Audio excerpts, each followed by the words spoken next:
Welcome, everyone, and thanks for joining us. My name is Kambiz Ranavardi, and I'm a co-president of ColumbiaDC and a graduate of School of Engineering and Applied Science. First, let me welcome Brown and Cal Clubs of Washington, D.C. and their members for joining us this evening in celebration of Martin Luther King Jr.'s birthday. We are honored and privileged to have Prudence Carter, Professor and Dean of the Graduate School of Education at UC Berkeley, with us tonight on this special occasion to discuss educational disparity and unfulfilled dream of an equitable education in the US. So please allow me to briefly introduce our speaker, but I do encourage everyone to check our website for her full bio. Prudence L. Carter is the E.H. and Mary E. Pardee Professor and Dean of the Graduate School of Education at Berkeley. Before that, she was the Jacks Family Professor of Education and Professor of Sociology at Stanford University. A product of public schools in the Mississippi Delta, Dean Carter received a Bachelor's of Science degree in Applied Mathematics and Economics from Brown University, earned a Master of Art in Sociology and Education from Teachers College, Columbia University, and a Master of Philosophy and PhD in Sociology from Columbia University. So without further ado, Dean, welcome. Well, thank you, Kambiz. It's really a pleasure for me to be here, and I'd like to thank the Columbia, Brown, and Cal Alumni Associations for honoring me with this opportunity to speak to our alumni and others around the country. I am going to be talking about something that's near and dear to my heart. I'm a product of educators. In fact, I never thought that I would actually go into education and actually make it the focus of my own research. So it's a really opportune moment for me to step back from my administrative role and to share my thoughts with you this evening based on my own research and the research of others, and especially in this particular historical moment where many of us have been sheltering in place because of the COVID-19 or the coronavirus pandemic. And this year has been a year, this last year, particularly the year 2020 and 2021 has actually begun in the most inauspicious ways as well. As we think about the kind of injustices, racial injustices, we are now at what's become common parlance is to think about structural racism in addition to the health concerns that we have globally with the pandemic.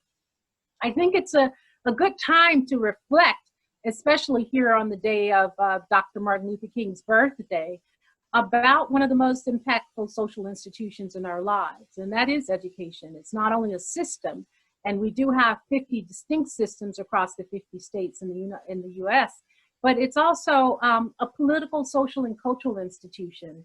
And I really want to reflect on it in this moment as we think about where we can go with education as a conduit or vehicle to help us, one, heal our society, two, to foster stronger democracy and stronger relations across lines of social distance, in addition to what many of us see as its most instrumental purpose, which is to build our human capital skills so that we can be fine contributors to the productivity of the nation. But I'm going to talk more from a kind of a civics perspective about the role of education today. And think about that through the lens of education competing with the notions of education as a private good versus education as a public good. And oftentimes when we think about education as a private good, we're talking about it in the sense of our consuming it to pick up our credentials, to build our skill sets, so that we can go on and become successful and to optimize our own economic well-being and that of our family members.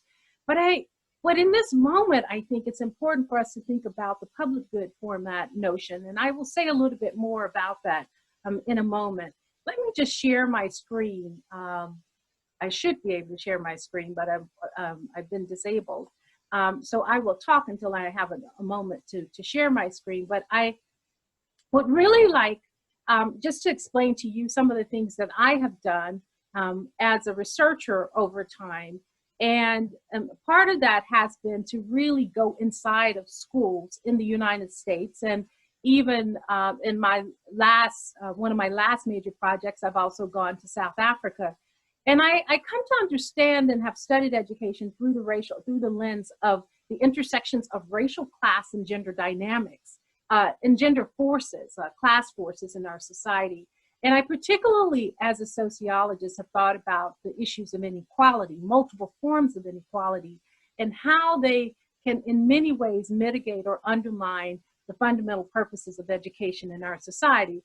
And consequently, today's talk is really about thinking about the notion of equity in an inseparate, and indeed we are, in order for our nation to be more viable in terms of its democratic orientation, we can't be separate, but indeed we are in many cases, and the unequal nature of it. And so I want to talk about inequality with you today, and what we might want to think about as we try to minimize the degree of inequality in our lives, because it has a great and serious impact on the long-term well-being of various groups in our society. So let me just share my presentation with you right now. So I've written a number of books and co-edited, I've written 2 books and co-edited one, and written myriad articles about this. And for those of you who may be interested in the kind of work that I do, I come at the study of education as someone who studied the impact of poverty, economic inequality, thinking about education as a cultural institution, schools as cultural organizations, in addition to being academic organizations, as political organizations. And I particularly look at schools as a microcosm, a reflection of our larger society. So I go inside of schools in my research to actually examine group dynamics, dynamics between teachers and students who come from very disparate backgrounds, and trying to understand how those experiences and the meaning making that individuals in those schools shape the overall educational outcomes, the level of engagement among students. And most of my work has been in high school, so with older students, I would say from around grades 13 to 17. And then more recently, I have been doing more conceptual and kind of meta-level analysis, bringing together, bridging from an interdisciplinary orientation, the work of economists and sociologists and psychologists and educational researchers, thinking about how we can tackle this huge iceberg in our society of economic inequality coupled with racial inequality and various other inequalities in our society. But I want to talk specifically about what I'm showing here, and what, in terms of thinking about this issue of inseparate, although we're separate, but unequal. And these are results from a 2019 Pew Research Center poll that really shows how the majority of Americans believe about the notion of integrated schools. And as we know, Dr. King was very much an advocate for our children being able to mingle, to be able to cohere, and not be judged by the color of their skin. But we have a major problem in our society. Arguably, one of the things that has actually not occurred and is a missed opportunity in our society in terms of rectifying the historical wrongs and redressing the wrongs is the fact that we've never really been able to fully integrate American education. Yes, we desegregated with a lot of resistance after the legal precedent of Brown versus Education was implemented, 1954, Brown 2 in 1955, but there was a lot of resistance in our country. And even with those who were moving into more diverse school context across lines, busing, there's been a lot of recession of that since the 1970s, with a number of court cases being ruled on by the Supreme Court that in many ways have dismantled any potential of integration. And I would argue that consequently we are here where we are today, where the majority of Americans believe in local schools. And local schools are most likely going to be tied to local neighborhood conditions in our society. And our neighborhoods are racially and economically segregated. That is across race and class. And you'll see that the beliefs in this particular moment about integration in local schools are also highly racialized, so that nearly 2/3, not quite, of whites are more proponents of local schools, even if they're not diverse. Whereas it's the converse for Black Americans in this country. It's about evenly split for those who are identified as Hispanic and Asian in our country. This is also very much politically and ideologically driven. The overwhelming majority of those who identify as Republican in our society, or lean Republican, are more than almost 3/4 are not necessarily fierce subscribers to integrated education, whereas the majority of those who are democratically leaning are. And so this mirrors in many ways some of the problems that we're seeing in our society. Dare I say, they undergird a lot of the kind of forces that have fomented and led to the January 6th insurrection that many of us have witnessed and observed. But let me step back a bit, because I want to share with you at 3 levels why I think this matters. First, I like to think about these issues from a macro historical perspective. And then I'd like to move inside of schools, because schools are a part of the larger ecology of our society. Schools are situated in neighborhoods. There are families that contribute to them. The neighborhoods are situated within localities and states and within greater society. Our greater society is shaped at the macro level by all kinds of economic policies, but we could even go back farther and to think about historically what has happened in our society to actually create the kind of fissures and the kind of system of stratification that we have to create the kind of gross inequality in our society. And I'll show you just in a few minutes some of the data that we have that really exposes how very divided our society is. And then I want to think about how it is that we as individuals at a micro level, at the individual level, daily participate in, and dare I say, collude in the problems of educational and racial inequality in our society through the kinds of mindsets and frameworks and ideology that many of us maintain in our lives. And oftentimes we think of these things as colorblind or class blind, but indeed I would argue that they are not in the way that they manifest themselves in the lives of many young people. So what does it mean for me to talk about these particular things, the problems of educational inequality, which I argue are multidimensional, and that they demand multidimensional solutions? Well, at the macro level, and in fact, lots of children are being taught this now as we're grappling with why it is that so many people are angry and would be willing to participate in the protests and overthrow our Congress in some ways and not accept the election results as it is. What is undergirding? And I think it's really important for us to go back historically to think about what was undergirding the actual formation of the society, and to think about racial formation in the United States, to think about actually the genesis of racism and anti-Blackness in American society, of settler colonialism, and the first contact and engagement over time with those who are of indigenous descent. And then how that got fomented and wrapped into our policies and our institutions very early on around immigration and immigrants, and became divergent. Once upon a time, we were a society that was very receptive to immigrants when they came from Southern and Eastern Europe. But by the late 19th century, particularly when it came to those of Asian descent, of various Asian ethnic groups, we started to experience more exclusionary and discriminative policies. And so the United States, through its legal system, actually actively excluded, through the Chinese Exclusion Act, excluded those who were Chinese, many of whom contributed to building the infrastructure of US society. And the exploitation of labor was all embodied in that. It is fundamental for us to understand the ideology that undergirded and built and breathed life into those types of forces, and to think about how some of those ideas and those sentiments have become intergenerational and have transcended time and moved us to the contemporary era. And that it's coterminous with an unequal distribution of economic resources in our society. And so when I talk about these issues, I want to draw your attention to the work of many who have laid out the historical foundation and made the arguments about how inequality actually has come about and been reproduced over and over again and actually been transmitted intergenerationally. So here are some of the books that have influenced my life and my thinking as a scholar and researcher and as a citizen of the United States.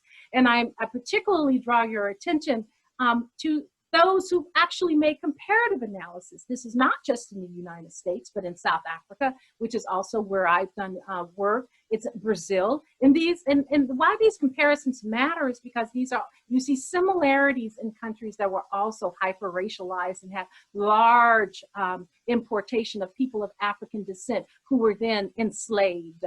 But then if you move into the 20th century, into the modern 20th century, when after the GIs came back from World War II, it is argued by such people as the historian Ira Katznelson, who's now the interim provost at Columbia, that there was a missed moment in American society, especially as you see institutionalized racism affecting greatly and disproportionately white GIs versus Black and other GIs of color, not having access. Even though legally by law they could utilize the GI Bill to go to higher education, because of the segregated nature of our higher education system, Black GIs were not able to be admitted into many colleges and universities at that time. Whereas many working class and lower middle class white GIs were able to get the degrees that actually helped to facilitate their economic mobility over time. Or even when it came to the actual explosion and development of America's suburbs and who could own homes. And it was the case that this was the moment where there was extraordinary redlining and discrimination in the housing system and the mortgage system, so that mortgage lending was not something that was readily available for those GIs. So these are missed moments, and the reason why they matter is because it is in that formation, that building of American society post-World War II, that we also start to see some of the wealth built in our country that has been consequently passed on and has had some major effects on what our communities look like, but also what individual wealth and economic resources look like. And that is highly racialized. And I'll show you a little bit of data about that in a moment.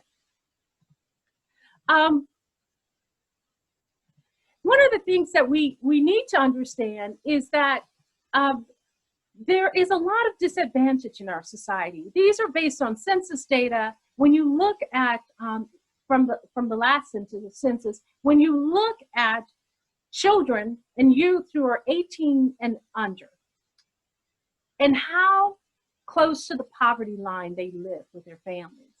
It is the case, as you can see here, that nearly 2/3, not quite, but about 60% of Black and Hispanic and American Indian or indigenous youth live within 200 poverty line. They're either, they're low income, and a percentage of those folks are within 50 to 100% of the poverty line. And then another percentage of those are in deep, deep poverty. So you have an overwhelming percentage of young people from these particular groups who live in families where their household incomes are within 200% of the federal poverty line, compared to white and Asian students where it's not even quite 30%. So the resource context, when we think about the ecology of opportunity or any inopportunity in our society, is vastly different at the family level.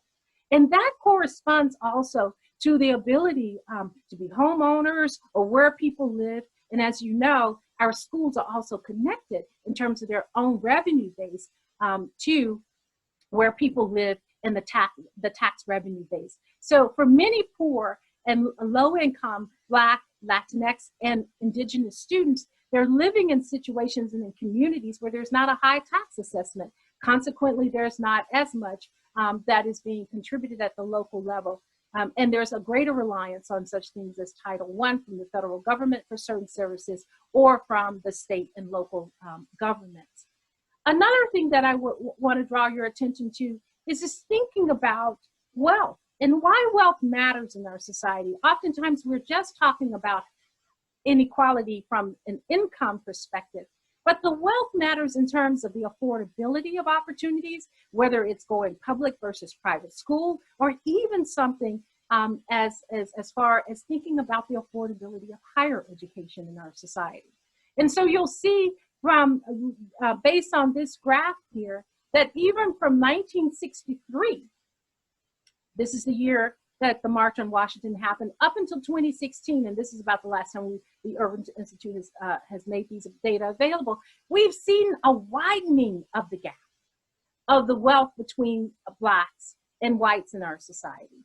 And similarly, we've seen a widening of the gap, and it's 7 times more for Blacks and whites, and a widening of the gap for those who are categorized as Hispanic between 1963 to 2016. So the vast differences in terms of wealth, and I would argue that that is probably being very much compounded even today as we see the stock market doing so well in yielding much more for the upper decile, and there's the upper decile of our society. And it may even be the upper quintile since more are getting into the stock market. So that's the economic context that I want to draw your attention to at the macro level. What about moving at the macro level into really thinking about education? Most of us rely on tests as the metric to think about how students are doing. And I would interrogate just full reliance on tests as the metric, but that is what we do today. And these data are taken from the largest data set that's been produced to date by the Stanford educational researcher Sean Reardon and his team. This is my former colleague, where they have been able to gather over 40 years of data from every school district in the United States and over 40 million test scores. And what they found astounds me in many ways. So I'm going to try to explain this, this graph. If you see this dotted line, dashed line across at 0, all of these data have been standardized because the measurements vary from state to state. So they wanted to standardize them. The 0, the actual vertical column here, if we think about the horizontal axis and the vertical axis is about achievement in terms of grade levels, and it's been standardized. And the horizontal axis moves from the the poorest districts in our country to the wealthiest districts. And these are the 100 largest districts from 2009 to 16. What this graph shows us is that on average, there are very few, in fact, there are none, of the districts whose median composite socioeconomic status is considered low income or poor, where the students are scoring above the national average. So you'll see from here down to here, these are all of the poorest districts in the country, of the 100 largest. And from here over to here, you have the most wealthy districts. And most of those districts are above this line of 0, where the students are actually testing at or well beyond their grade level. Now, what's remarkable about this is that they're able to show with these data unequivocally that there is a strong correlation between the economic context of school districts in the United States and their test score outcomes. They're also able to show that this is not wholly determinate, the economic context, because you see some variation even within the band of poor and disadvantaged school districts and those that are affluent and advantaged school districts. So there is a spread. And so some districts will do better than others for various reasons. And the reasons we want to understand is why. But for me, the most striking is the idea that we continue to use the tests as indicators of achievement in some ways, when they're actually being shown to be more as the strongest predictors and indicators of advantage, of the opportunities that are available in our districts. And I think this is important for us to understand. So then what does that look like at the higher education level? When we look at based on census data, the percentage of persons 25 to 29 years old with selected levels, and here I've broken this down based on calculations of the 2018 current population survey, for those in the gray who are high school completers, now it's the case as opposed to the 1950s, where most groups of people across race and pan-ethnicity are getting a high school education. We see some differences, but for the most part, the overwhelming majority are getting a high school education.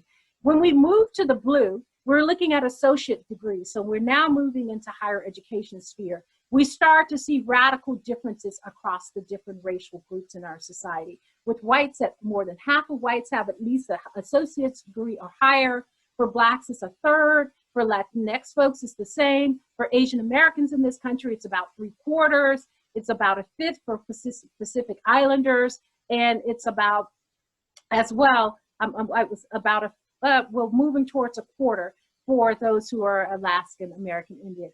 And then it gets even more stark as we move to a bachelor's degree or higher. And then let's not go into postgraduate, where it's even more stark. So that you'll see it whites at 10%, and those who are of African descent or Black at 5%, for Latinx at 3%, for Asian American they're the largest group at 29%, and so on for Pacific Islanders and Alaskan American Indians. So we have a lot of stratification and a lot of inequality, even at the degree level in our society. And people continue to espouse and promote the idea that education matters. It's what's going to determine our overall economic viability and productivity, and that we need these credentials. Yes, that is the case. Economists can show that in many of their analysis. We know that education matters, but I want to talk about why I believe education is not enough. And I draw your attention to the study of the economists, Harvard economists, Raj Chetty, Nathaniel Hendren, and their colleagues, Jones and Porter. And some of you may have seen these infographics in the New York Times when they came out a few years ago that showed extensive data based on tax records. And now we're getting into big data studies, population studies that are able to show us so much about how race and class work in America.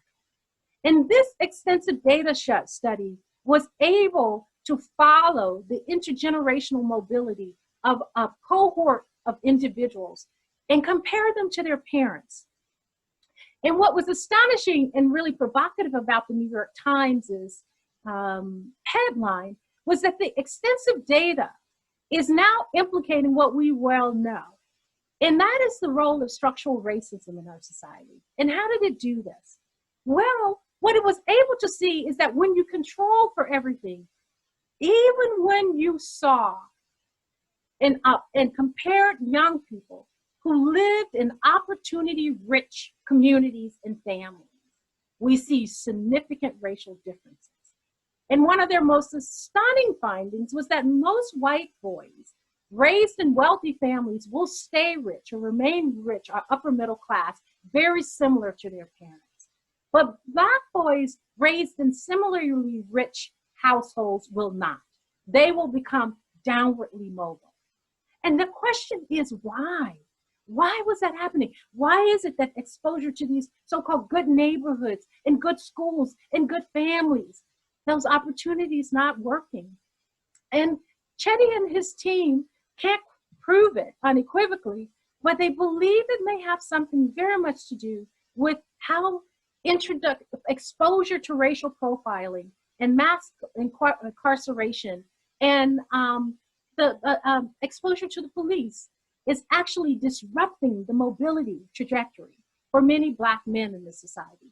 Now, at an intersectional level, interestingly, they don't see the same results for Black women, And in fact, when you can put the controls in there, Black women are doing almost as well as their white female counterparts. But it's Black men, no matter how well off or how poor, who are having the hardest time in our society when it comes to their exposure to criminal justice, to the police, and their treatment of. And that is something that is very much boiling to the surface, as you know, as we've dealt with all of the kind of outcry from what has happened to these men. We've all seen the jarring images in the last year with George Floyd, Ahmaud Arbery. It is not to say that it's not happening to other subgroups. I mean, certainly the case with the Breonna Taylor case, we have to acknowledge that too. But I think what is so remarkable now is that even the big data is telling us that we can't run away from structural racism, and particularly race as it intersects with gender is being exposed to, because these data allow us to do different kinds of analysis. So the problems of inequality of opportunity are also problems of racial and other forms of social diversity in our society. And I want to move to a kind of a meso-level analysis by looking behind school walls and understanding organizations. And in my own work, I argue that the quality of schools encompass both a material aspect, everything that we think of and why we want our kids in certain kinds of schools, because of good teachers and high quality educational tools and great physical space and all the kinds of things that we think are important to education. Yes, that matters. But I also want to draw your attention to the socio-cultural and political dynamics within schools. That, and I quote Dr. King here in this moment, I think it's appropriate today, that he says that it seems to me that education has a twofold function to perform in the life of man and in society. The one is utility and the other is culture. Education must enable a man to become more efficient, to achieve with increasing facility the legitimate goals of his life. Education must also train one for quick, resolute, and effective thinking, and to think incisively and to think for oneself is very difficult. We are prone to let our mental life become invaded by legions of half-truths, prejudices, and propaganda. And at this point, I often wonder whether or not education is fulfilling its purpose. End of quote. This is an essay that is an excerpt from an essay that Dr. King published in 1947 in his alma mater's newspaper, his campus newspaper, the Maroon Tiger. And I could not agree more as we think about the political and socio-cultural implications of education in this moment, as we all are reeling from what we saw. Many of us are reeling, I would say, from what we saw happen last week in our country. It's that what is it that we're not doing in our schools, or what is it that we're doing that is problematic? I would want to draw your attention to what I've been able to uncover in high schools between the United States and South Africa, and I'll focus on my American research. What I do know from my research, and this is published in my book of Stubborn Roots, Race, Class, and Culture and Inequality in U.S. and South African Schools, that students are learning their places. They're learning the social hierarchy. They experience boundaries from the real and symbolic distinctions they see mirrored in schools, their peer groups, and from the signals they're receiving from educators and, dare I say, their parents and other adults in their communities. And how do I know this? Well, I know this from a number of ways. At a structural level, we can see that even when our schools are diversifying or desegregating, that students read the tracks. So social diversity, I argue in my work, is not the same as integration or inclusion. Students are actually reading the tracks. And we can see that even if you are diverse as a school, proximity doesn't mean actual integration. Students are also learning their lines within schools. I've had an African-American girl named Tiara to tell me why it is that they feel so isolated and why Black kids are all sitting together, and how it is that Black and white and Asian and Latinx kids are actually all sitting at separate tables. And this is in one of the most affluent and high schools in the country, actually, where about 90+% of the kids go on to selective colleges and universities. But even within these schools, we see a lot of disproportionality and disparateness in terms of whether or not the Black and Latinx, many of them not quite as wealthy, are going off to those selective colleges and universities like their white and their Asian peers. We hear from, in another part of the country, here an 11th grade white female telling me how the students learn their lines through who's in the AP and honors classes, through who's in extracurricular classes, and how they don't get to know each other very well because of that spatial segregation within diverse schools. So we actually have the kinds of dynamics that we think we're getting away from by desegregating, not being attended to very well in many of our diverse schools. And then what we have is some folks saying, well, we've tried the diversity project, but it's not working so well because look at all the kids. They're not actually, the results are not what we think they should be. And I argue in Stubborn Roots is one of the reasons why the results are not what we think they should be is because the kids are not all having the same equal educational opportunities, even within those so-called integrated schools. Let me talk about the micro level. At the micro level, I want us to interrogate, and I draw your attention to the ideas and beliefs and interpersonal behaviors that each of us engages in on a daily level. Because these are the beliefs, these are the mindsets that shape how we think about status, how we think about worthiness, how we think about competence, how we think about who's in and who's out. And the research is showing us that there are a lot of ideologies that are pervasive in our society. There are many of us who subscribe to just education as a private good. Let me get what I can get, which is best for my kid and my family and my community, and not worry about what's happening to others. Consequently, we collude in the project of inequality because we choose to only live in certain neighborhoods and we will not send our kids to school with those other kids. That's part of the problem. That is part of the thing that we're going to have to actually impact and diminish if we want to actually, if we think inequality is a bad and unhealthy for our nation. There are many of us who also take those same ideas and say, well, this is not about race. This is not about class. I'm just doing what's best for me, or I'm just playing the game. But we can't be colorblind and color mute when the stark reality is in our face and it bubbles and it seeps up through, and we end up having the kinds of reactions and the events, the massive events that are happening in our society because we don't get along. We don't actually care for each other. The palpable divisions are so there, and oftentimes we've not looked toward them because we think we're being benign when we say race don't matter, or oh, I don't see race. But now we know that race really does matter, and it is so deeply interpolated in our structures. And then a third one is the idea that we just have to treat everybody the same. Equality is not equity, I want to say to you today. Particularly when you look at the macro economic patterns that I've just shown you earlier.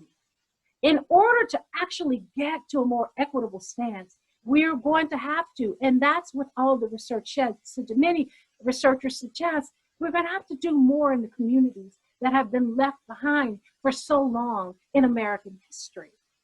And that means an investment, and that may even mean giving it till it hurts us some. But those are the problems that actually are challenging to us because we see educational as a private good, according to the historian and sociologist of David Lavery. Many of us subscribe to education for social mobility, being competitive with one another, competing for social resources and social status. And then that competition, that means that we're going to subscribe to the narratives and the metrics that we think are objective, when in many ways they are actually shaped by fundamental inequality and historical forces that are antecedent. And so if we don't interrogate even how we construct what mobility means and the metrics we use for success and achievement, we will continue to reproduce the kind of inequality in our lives. We won't get to what Lavery and many others have talked about in terms of democratic equality, developing citizens who have enough empathy, who have enough charitable orientation to want to share the space and the resources in our society. And in American society, I would argue we have enough. We have enough to distribute in a different kind of way and not to hoard so that we are above and beyond so far the others that we are blind to the kind of misery that's being compounded even in this moment of the pandemic, where there are lots of Black and brown children who don't even have the technological resources. Many of them now are more food insecure and home insecure because their parents are more likely to be the ones afflicted by unemployment under the pandemic. And many of us who are in the positions of economic privilege are thriving, and we're taking more and taking more. And then when policymakers and school officials try to propose more radical ways of including others, they become so politicized and they become so ideologically fraught that we get to the point that we don't want to participate because of the way they're framed. So that we have the not in my backyard in public systems around the country, where you have in communities where people are well-meaning, really interrogating and pushing back and feeling conflictual about having allocation and lottery systems that would welcome more kids who are from different socioeconomic and racial backgrounds. We fiercely subscribe to the myth of the meritocratic ideal, so that it is very hard for us to think about how tests, as I've just shown you, are actually socially constructed to be indicators of success, but when they're actually the tools of economic privilege as well. And then some other things we know about attitudes is that there's fundamental group threat in American society, to the point that we got to where we were last week. The research from social psychologists are showing us that the more people feel like the country and the demographics are going to change and become more brown, and to have an increased participation of those who are racially minoritized, particularly among whites, but every group, the less favorable each group feels about those people. So there's a sense of that more diversity in our society is threatening now. That is a huge challenge for us if we want to actually get rid of or eradicate the kind of inequality. So I'm going to wrap up and begin where I started. This is where we are in American society, about the social institution of education and sharing and permeating those boundaries. A majority of Americans do not believe in integrated schools. They subscribe to local schools, which is more convenient because of economic and racial segregation. And so I have to ask the hard questions in my research. Given the significant limitations to these ideologies, which are inattentive to the macro, meso, and micro, how are we going to realize educational equity? How are we going to dismantle segregation within schools, even if we get to a modicum of diversity within schools? And how do we eradicate the social and symbolic boundaries that influence the movement of our students within schools that are even trying to diversify? Now, it's not to say that some schools are not doing this well. It really is the case that some are probably doing this well, but many are not. So I'm going to leave you with these critical policy questions. We have to gain some traction on the broader societal forces that provide equitable opportunities for historically, racially, and economically disadvantaged young people. How do we do it? What are we willing to do? Will social scientists ever really contribute to a radical reduction of inequality by informing policy without attending to the central forces of race and racism in our society? We know that it's there. For many, it's harder to measure, for most of us in social science, the systemic and institutionalized nature of racism. So if we can't prove it, it doesn't exist, I think enough of us now know that it exists. And then third, I'm going to ask, is it that we don't really want it as the data say, and that we need to aim for a well-implemented plessy, which the Supreme Court ruled against, that's separate but equal, if we can get equality, rather than a feebly implemented post-Brown to be effective in American education? What are the alternatives and real solutions for us? I want to thank all the people who support me in my research. A number of graduate students and foundations have supported this. And I also want to thank you for giving me the opportunity just to raise these comments and share this talk with you today. So thank you. I'll stop sharing my screen and I look forward to your questions.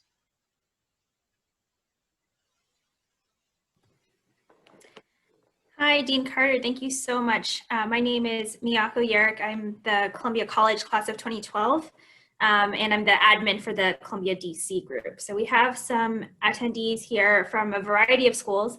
If you guys have any questions, go ahead and type them into the Q&A function now, and I'll be able to read them aloud and get some answers from Dean Carter. So I do see a raised hand. I think if we can type in those questions, that would be preferred for now, but if we do have a ton of time and I get host privileges, maybe we can do that. But I'll start with one that came in, Dean Carter. If social constraints are playing a bigger role in the quality of education, are we putting undue pressure on the education system to be the solution, since society is playing so many roles as well? Mm-hmm. I think it's a very good question. It's my argument that schools can't do it alone. Schools can do some of the, I think the civic and social and building the individual human capital of students, that's the role of schools. But this actually definitely has to be in conjunction with economic policy, health policy, housing policy. It's an ecology, and so schools will not be able to do it alone.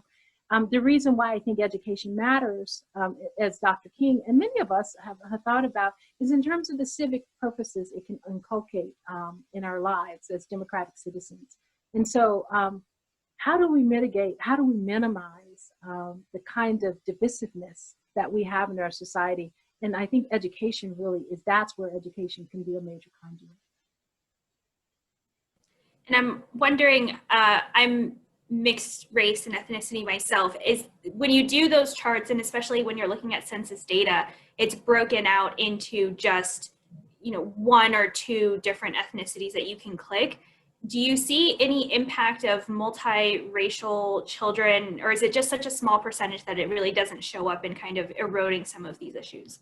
Yeah, I mean, in terms of the reports of the census data and what people have done, most times the data are reported based on how large of a subsample you can get. And when the data are too few, it's just you can't report on it. So it is much more complicated. And certainly there are sociologists who have argued that we might want to think about how this may look in an increasingly more multiracial population. Here's the thing. I live in one of the most, in the state of California, where I am present. This is next to Hawaii, one of the most multiracial states in the country. But multiraciality is not detached or divorced from racism, particularly when it comes to Blacks. So Black women are the group with the lowest percentage of interracial marriage in the country and relationships. Asian American women have the largest percentage and proportion of it. And there's a lot to be said about it. There's some great work by Jennifer Lee and Min Jo. Jennifer is at Columbia as well in the sociology department. The work by Kim DaCosta at NYU. There are so many people, I mean, I think the making, in terms of thinking about how multiraciality works.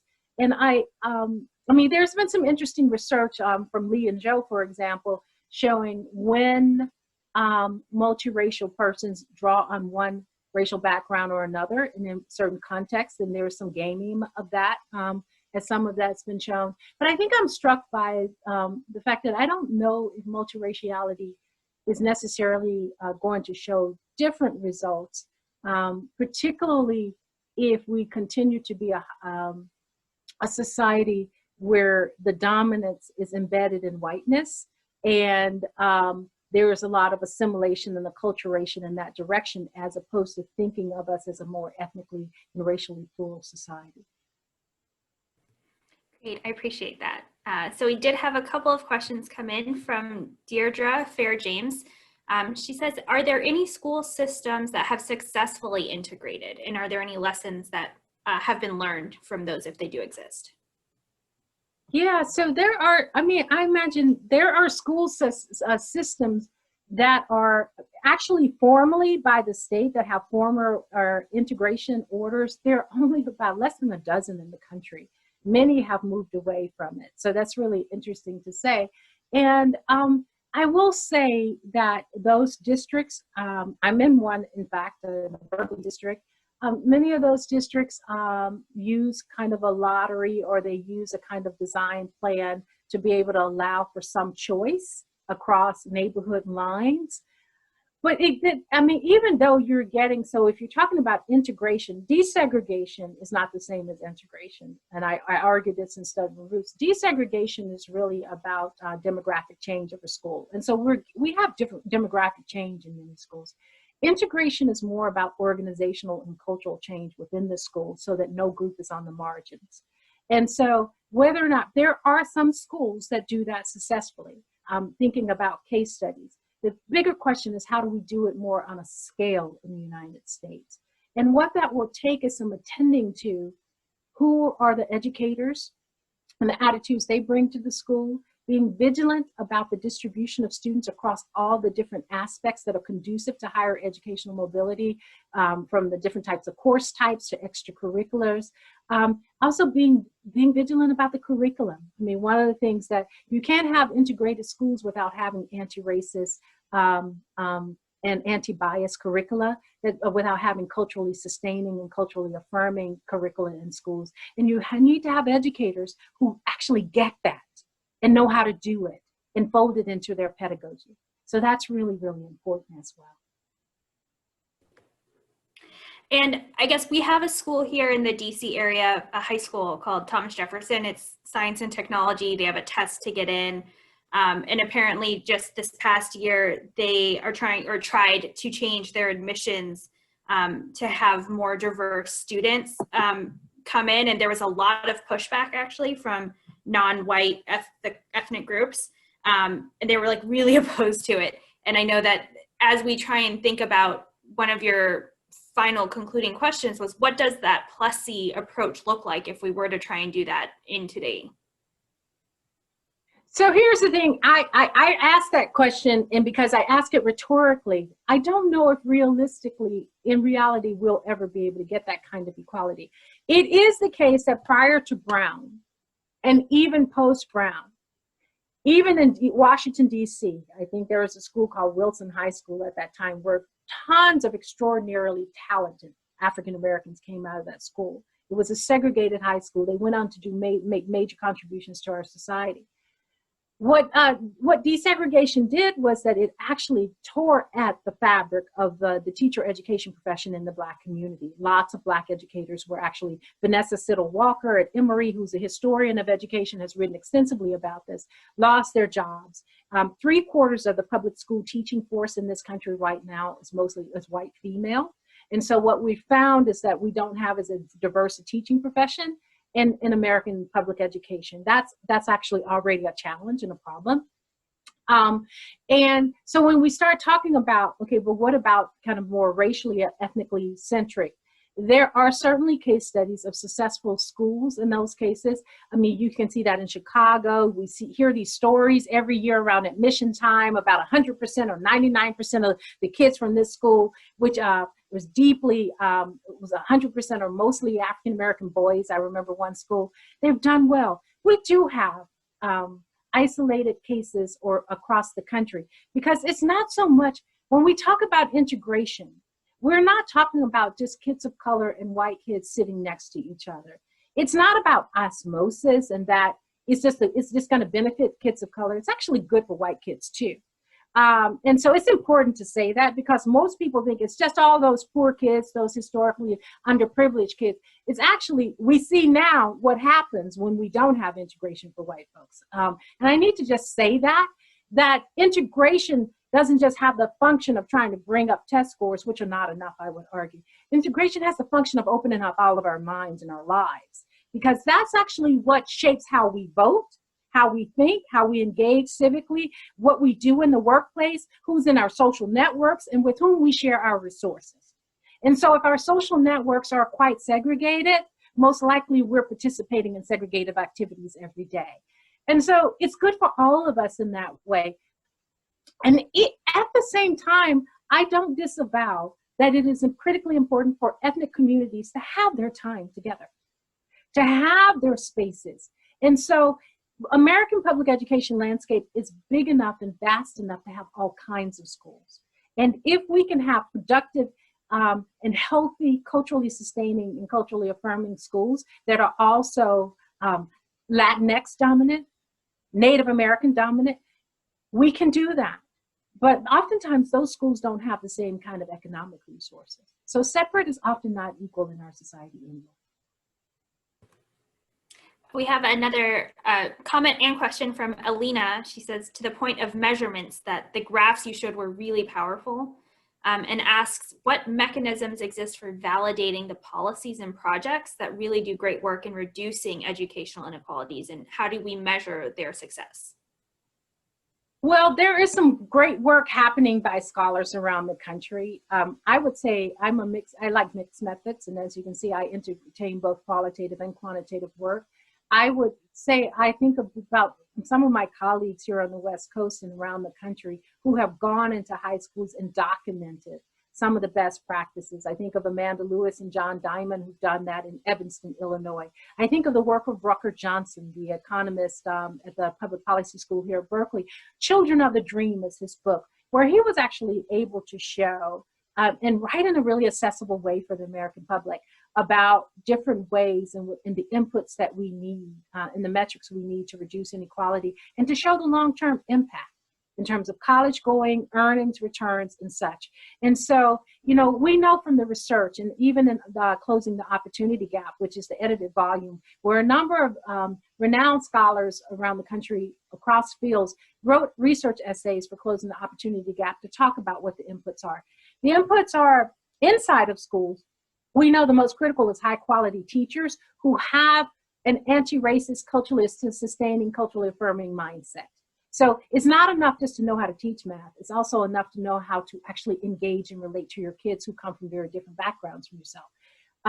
We also know that it's really important for kids to have the best kinds of curriculum and also the tools, the technological tools that they need. I mean, in fact, that's like actually the most basic. Kids need to go to healthy schools too, where the air is fresh and there's all those kinds of food is good. And for many of our kids in this country, the meals they get at school is sometimes the only quality meal that they may get. Then in terms of that question going back, can schools do it all alone? No, they can't.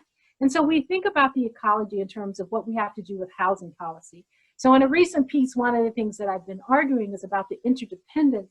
And I really would love it if our departments of health and human services and housing and education would actually be more coordinated with policy. Because what we know is that these are all, Douglas Massey and his colleague Brotman have actually written about the spheres of influence. Some of us talk about the ecology of opportunity. It all matters, and it permeates the school walls. And so one of the things I don't, probably these days, I don't give a talk without using this analogy because, and it's one that I write about in Closing the Opportunity Gap. You know, what in American society we've been expecting children to do, it's like we have some group of kids who are born with access to an elevator that goes at the rate of a bullet speed train. Some are on escalators that are going up and up and up, and the cogs are well oiled and maintained. And then some are on stairwells with missing handrails and broken steps. And we're saying all of them should get to floor 16 at the same time. Now, who's going to prevail? And those modes of mobility are actually a reflection of the ecology of opportunity for our students. It is the case that some kids who are born in economically unfortunate circumstances get access to escalators and those elevators over time because of different organizations and philanthropic opportunities. And so that is the case, but the average or the overwhelming majority are not. And that's the population that I want us to focus on in policy in our society and at the state level. A lot of this work has to be done at the state level, the way education is decentralized. Yeah, that's a really powerful visual. I think I saw a video similarly where it was a person with like a couple $100 bills and a whole bunch of high school students on a line. And he said, you can all run to me, whoever gets here first gets the money.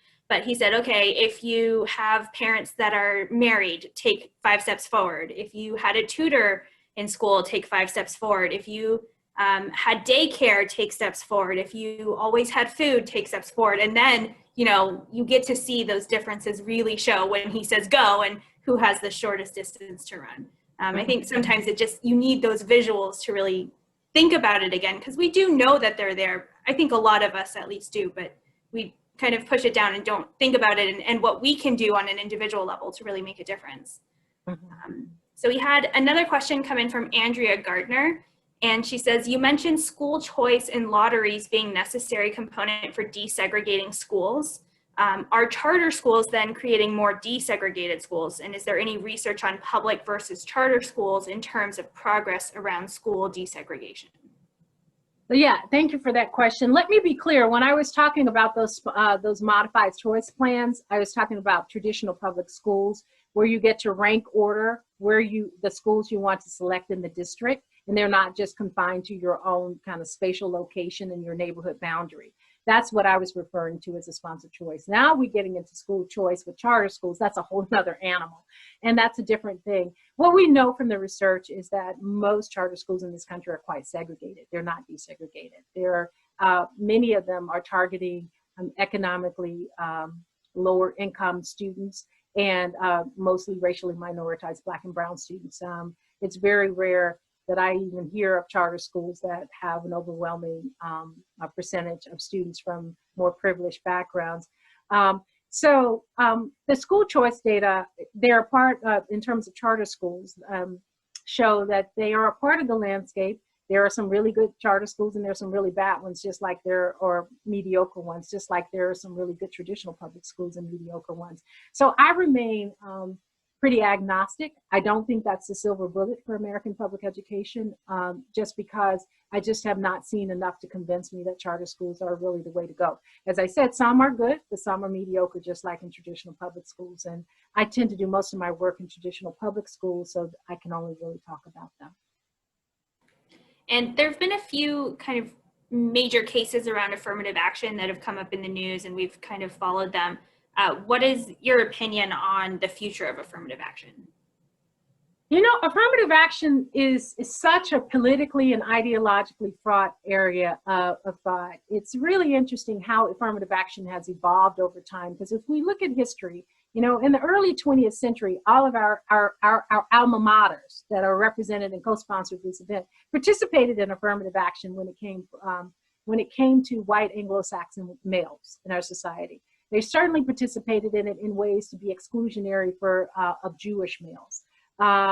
And also they participated in it the way the admission system, if you read the work of Jerome Carrowell about the chosen, or even if you read Steven Steinberg, the sociologist, you read the history, we already know that affirmative action has been useful when it benefits those who have been the group that has been the most dominant and the most privileged in our society. Then you fast forward to the 1960s, when the elite colleges and universities started opening their doors to women and people of color, and it starts to get more politically charged and it's contested more. And so, as you know, here in the state of California, we just had a vote for the people to repeal Prop 209, which was passed in 1996. And the folks of California did not overthrow Prop 209. And it's because affirmative action has been usurped as something that is affirming the position or the possibility of historically disenfranchised or historically excluded groups to be incorporated in these institutions of mobility. And there's been this co-optation of that idea and the conflating of that with reverse discrimination or reverse racism, or even, and this is spoken as a child who is the beneficiary of affirmative action, arguably, I assume, although, you know, it's a telling thing to when you're a high achiever also in your segregated education, but you're a high achiever and you score and test okay and pretty well, and then you get into these institutions and people say you're just here before when you're a high achiever. And the research has shown that even those of us in the elite places like Brown, Columbia, and California, Cal, that the folks who are URMs have gone on to do extraordinary things in the society. So it's a benefit. We know that from the research, that it's a benefit. But I don't know. It's almost like a religion or ideology. You're going to either convince people or not. And I think a lot of people have been converted to believe that it's reverse discrimination. However, I'm going to say we're going to have to do something radical. And maybe it's not affirmative action. Maybe it's just open the door and just have a lottery system. We're going to have to do something radical if we want to be a more inclusive society, because we're not there yet. And I'm not sure if everyone here is from the DC area or if there are some California attendees, but at least thinking moving forward, it's a really divisive time here in the Capitol. And I think a lot of companies are trying to figure out what can they do. Diversity groups are, trying to expand. So do you have any recommendations on what we can do in either our companies or our workplaces, either as an individual or to recommend to our companies? Yeah, I have a whole nother talk for that I actually did for Columbia not long ago. And really the argument, the research, the sociologists Frank Dobbin and Alexandra Kalev have done work on this. There's actually a piece in the Harvard Business Review about diversity and what diversity programs work. What we know is that representation is not enough, and that when we diversify in companies, we tend to bring people in from those historically underrepresented groups at the lower levels. And then we think it's enough to have like these professional development trainings. The research is showing that a one-time cross-sectional dose is not enough. And so the most effective practices they find are when employers and organizations and corporations actually have a structure in place where there is a body or mechanisms that's doing checks and balances on the practices and processes throughout the organization, seeing how representative, how inclusive, because diversity is not inclusion, and if whether or not people are thriving. But once again, that takes an investment, and that takes a mindset of wanting to share and wanting to expand and giving until it hurts in some ways. And I think very few companies have taken the time to do that. And what happens is that some of them end up paying on the back end because they have these class action suits coming along for discrimination. It's probably better to invest up front than to have to pay and settle these lawsuits later. And I think we have seen a lot of groups, either schools or companies or nonprofits, whatever, trying to hire in certain groups of people to check the box. And like you said, it's usually lower level employees or whatever it is. But how do you retain that diversity once you have brought it in, even if you didn't maybe do it in the best way at the beginning? How can you retain that talent that you do manage to find? Well, there are different ways depending on the sector. If we're talking about education, and it is the case in higher ed that we've been attentive to how to include students so that they don't feel on the margins, just like the kids who are in the high schools that I study. Oh, we're here, but we don't need folks to assume that we're not worthy of being here or incompetent. So how do you mitigate that? I think in the higher ed space, it is the case that you have to incorporate a lot in the curriculum. So I think those courses I just taught in American Cultures class last semester, where you open people's eyes up to the kind of data and the information. Our high schools and our elementary schools, a lot of them don't teach. A lot of the stuff I talked about today, I didn't learn until I got to Brown or Columbia, and beyond, right?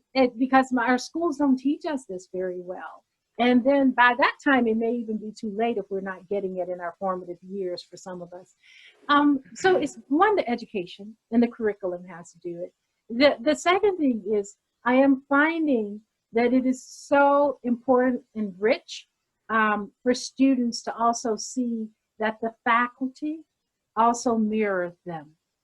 And so, and that's not to essentialize and just say you have to be of the same background, but we do see from some of the data that race ethnic match matters and can have an impact on the overall educational outcomes.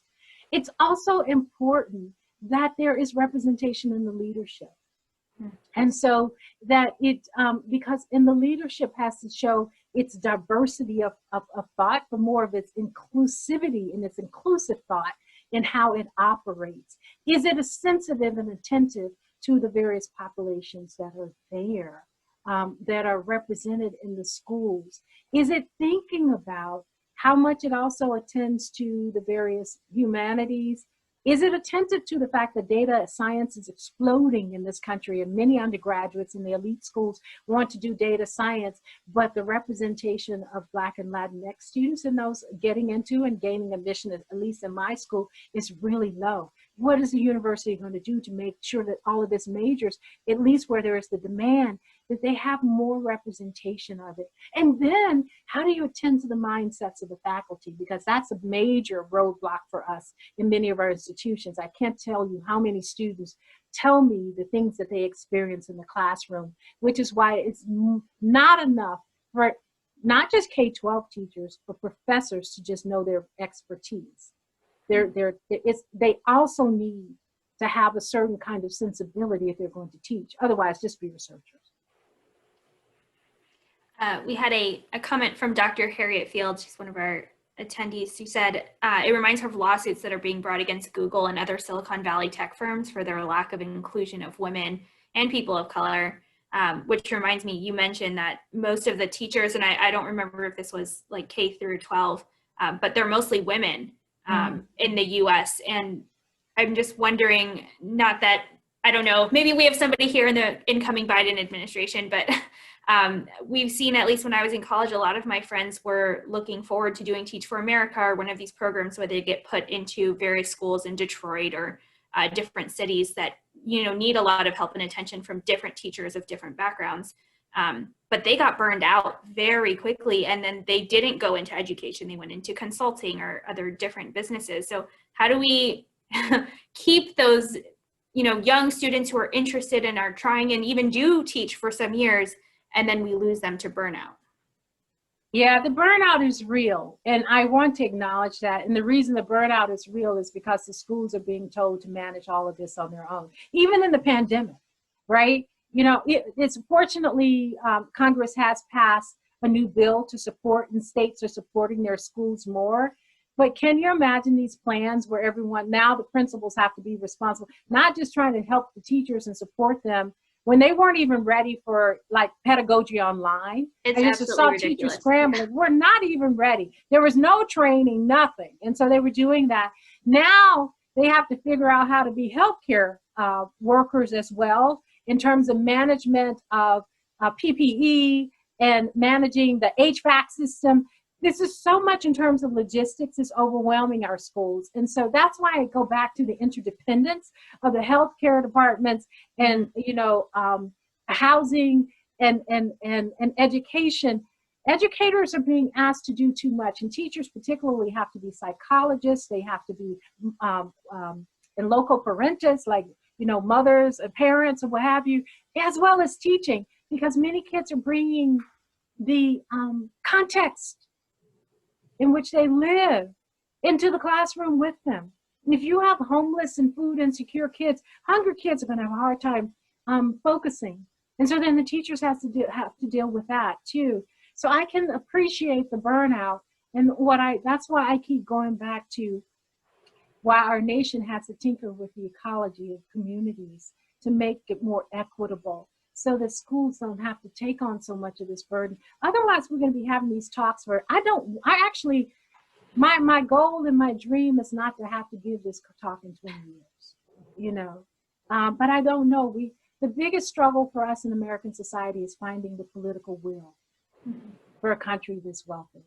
Our neighbors to the north, Canada, it's a very diverse country. They have their own struggles with history, but they are in a much better place comparatively than we are. And that is because the social safety net in terms of healthcare and housing and economic policy is much more generous for the people than ours.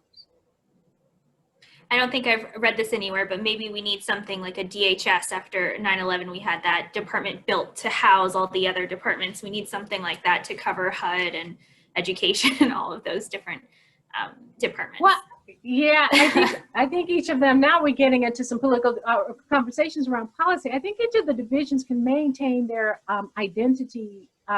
I'm trying to figure out how we model at a policy level more interdependence, so that when these bills are passed and when Congress is talking, here's the thing around education. Most of the action of education happens at the state level. So I'm really talking about when you have state departments of education, and then even further when you have in school boards or local school boards working with the city council, right? That how they work more efficiently and effectively together around what it is that they want to provide for the next generation. because it does have a long-term impact on the overall productivity and the health of the community. We had one more question come in. She says, or anonymous, says community schools have been put forth as a possible solution to the ecology of communities. What is your take on community schools? I wonder if this is, yeah. Yeah, if the community schools are actually not predicated on and limited by spatial boundaries, like if you mean community schools where you can pull, because right now the economic segregation that we have in our communities across the country, then just reproduce the same kind of segregated schooling that I've been attempting to problematize in my comments today. So, but I think community schools that are built on a model of inclusion, so demographic diversity as well, and thinking about also services. I mean, one of the things that we don't have enough of them, but there have been, and they're expensive. I mean, I think that's the thing, that we want to do education cheaply in this country.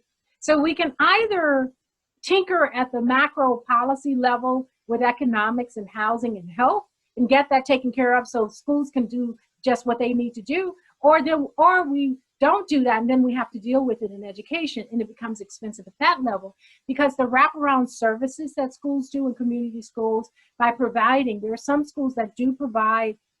In fact, there was a case study that I've studied very much in Missouri of a very successful superintendent who did extraordinary things with the population of lower income African American students. This superintendent found a way to engage with parents, many of them who were facing unemployment and poverty, getting job training for the parents, having health care, food. She did extraordinary, like even little things. What did the community need? Because what was interrupting or disrupting the flow of learning? And then she would attend to it because their needs, their basic material needs were not being met. And so that takes money, that takes a lot of resources and revenue. So I think it would be an interesting analysis to think about whether or not it makes more sense for us to tinker with the policies in their respective sectors and spheres and allow education to do more of the work of educating, or if we want community schools with the wraparound services, which I think will be hard to maintain with so much diversity in our landscape. When you mentioned the different roles that teachers play in the classroom, it really made me think of the defend the police argument, because the police are doing way too much, and I don't want to get too controversial, but they are responding to mental health crises, they're responding to fires, they're responding to thefts, and teachers, I feel like, are similarly trying to do so many different tasks instead of just being the educator. And there is the talks around giving more money or moving money around in the police departments, which do get a lot of money actually in cities. So I don't know if there's any way that we could try and think about how do we do something similar within the schools and bring more of those educators, or if you, I don't know, have to work somehow differently. It just doesn't get that same attention that the police, defending the police does. Yeah, I think because there is the assumption that our schools oftentimes, there's not the realization, rather, of how much many of our schools are doing and are not doing also. I mean, I don't know. So one of the projects that I'm actually working on, it's a new book project, a new focus for me, is trying to think about, education is not a fundamental right in American society. It's not in the Constitution, even though it's implicated and it's implied when the forefathers of this nation were meeting and they were starting, it was at the 1787 Northwest Treaty or something. I'm hoping I'm getting the historical act together. They allude to why education matters and what the states needed to do, the Northwest Territory Act, and what the states needed to do. And that's where we start to see the building of state education systems. But the Supreme Court has ruled in the San Antonio versus Rodriguez case in the early 70s that education is not a fundamental right. Well, it may have escaped most of us more recently in April of 2020 that the 6th District Court, actually Circuit Court, actually ruled in favor of a plaintiff class of Detroit, Michigan students who sued and said that they had a right to a basic education. some good teaching. They didn't have toilet paper or chalk or the tools that they needed. And actually the Sixth District, the Circuit Court actually ruled in their favor. It will be interesting to see if it goes, I don't know if it will go to the Supreme Court and if the Supreme Court will overrule it. I think what happened is that the state of Michigan, I believe, settled that case and actually has made some provisions for the long-term investment in the long-term educational investment of those young people who sued. But that's one of the problems, is that we have to think about the extent to which we want to make education a fundamental right. And I'm actually thinking about the question of making education a fundamental right to redress historical wrongs. Can it be a part of the project of the mission of reparations of some sort? Because I would also not like to see in the next generation that Black, Latinx, and Native American or Indigenous kids are still the same ones at the bottom over and over again. And I think we just haven't attended to what the historical wrongs. We haven't redressed them properly. So if we made education a historical, a fundamental right, what would that look like? And what would be the coterminous conditions or processes that would have to happen in terms of economics, in terms of housing and such? So I'm maybe talking around your comment, your question just now, but it makes me think about, I don't know if we're going to solve these problems until we see and care enough about this gross disadvantage that's gotten exacerbated under the pandemic. And I think ultimately we all pay for it anyway. Even those of us who are affluent, if we don't take care of it now, it rears its ugly head in other ways for us as a society.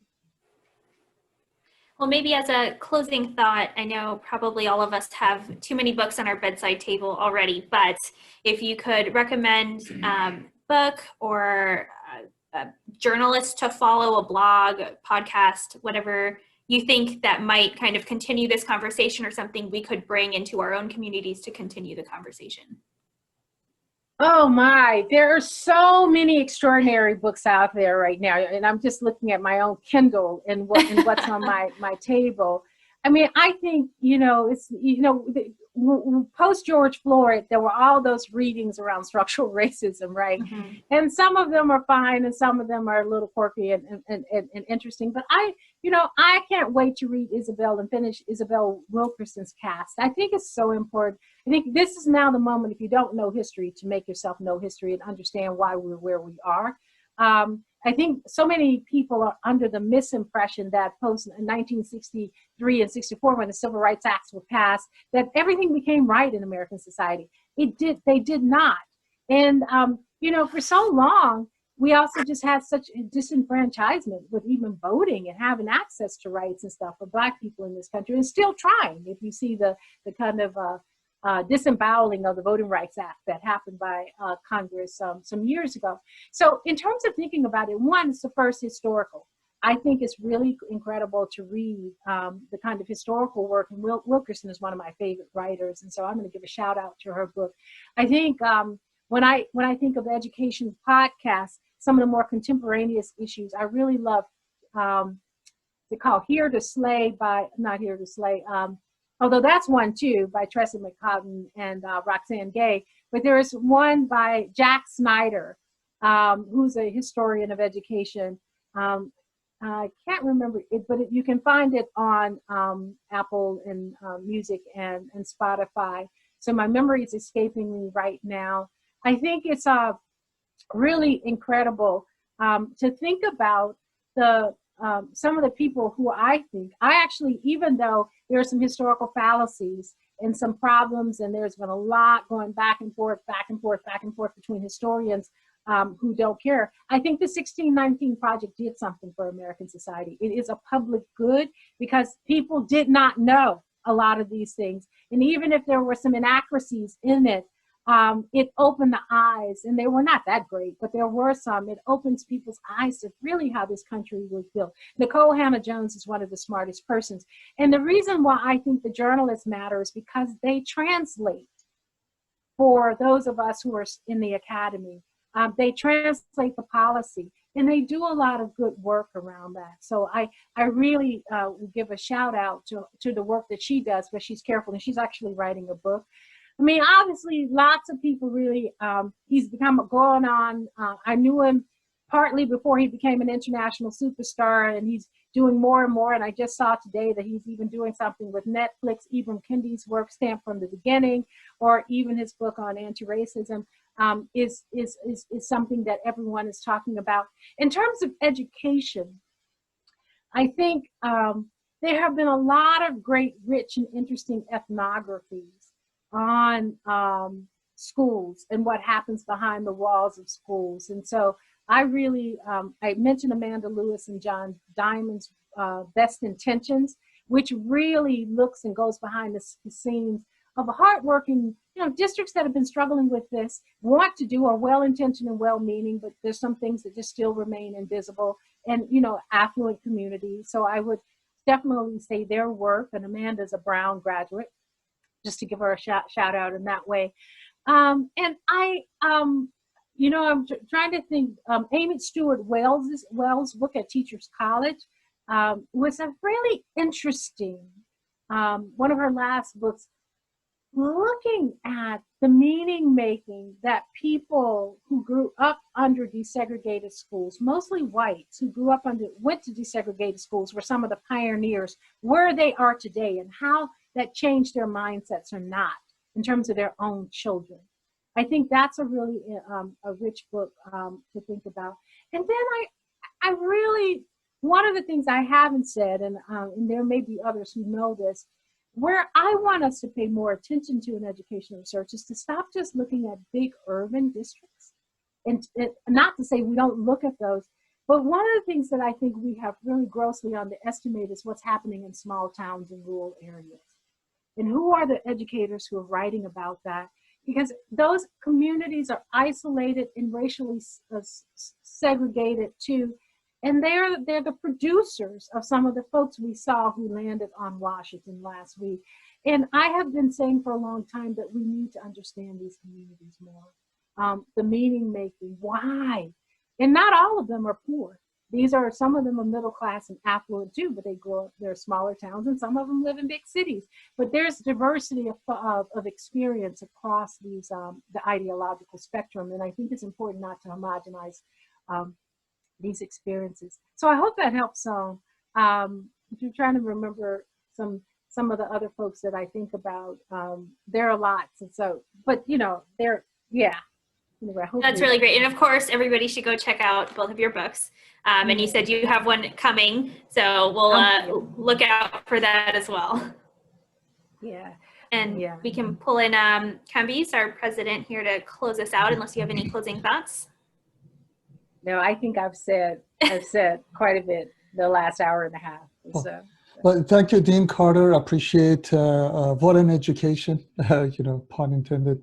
I would like to let everyone know that the recording of this session will be posted within 24 hours on our YouTube channel. So you will be hearing from us, and what a privilege. Thanks for your time, Dean. It's my pleasure. Thank you. Okay. Bye-bye. Bye-bye.